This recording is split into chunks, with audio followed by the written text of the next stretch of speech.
the boy accidentally dropped his phone into the lake. He quickly picked up the phone, but then something strange happened. The phone screen was clearly broken, but after he shook off the water, the screen suddenly returned to normal. Even the wound on his hand disappeared. The boy was very shocked. He suspected it was all related to the lake, because both his wound and his phone had touched the lake water. To verify his suspicion, the boy collected all the broken things at home. Then he walked toward the lake. When the boy came back, all the old items in his backpack had been repaired. Sure enough, the boy's guess was correct. The lake water really had a magical power of repair. After realizing this, the boy immediately had a bold idea. That night, while his father was asleep, he secretly walked to the lake. However, he didn't notice a pair of eyes watching him. Seeing the boy's strange actions, his sister Ellie quickly followed. When the boy reached the lake, Ellie saw the boy take a box out of his backpack. The boy was very nervous, because inside the box was their mother. It turned out the boy wanted to use the lake water to revive their mother, but Ellie didn't know the reason.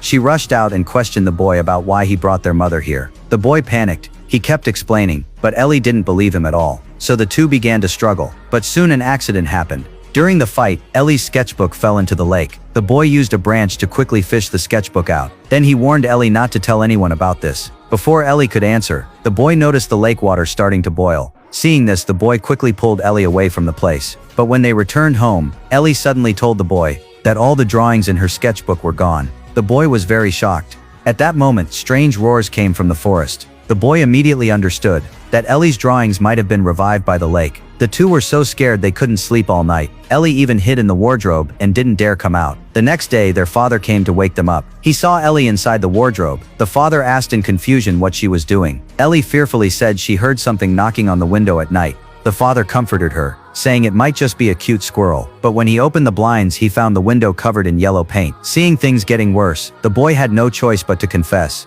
He told his father everything, and said that since their mother left, Ellie's mental state had been unstable. Her sketchbook was filled with terrifying monsters, and he was afraid the lake water would turn those monsters real. But the father didn't believe the boy at all. The boy could only leave helplessly. But when the father was tidying things up, he suddenly saw that the broken plate was actually repaired. Meanwhile, the boy still felt uneasy. Suddenly, Ellie saw starlight floating outside the bus. Then a big blue hand reached out. Soon a monster jumped out. Ellie was very shocked, because it was exactly the monster from her sketchbook. Realizing the danger, the driver immediately shifted gears and drove away. But this scene angered the monster. The monster pushed the school bus into the cornfield. Luckily, the cornfield cushioned the fall, so the students weren't hurt. But the monster didn't leave. It kept wandering around the bus. The boy knew where the monster came from, so he asked Ellie how to drive the monster away. Ellie told him that singing could lull the monster to sleep. The boy immediately had an idea. He took out his phone and played a lullaby. Soon the monster closed its eyes. The boy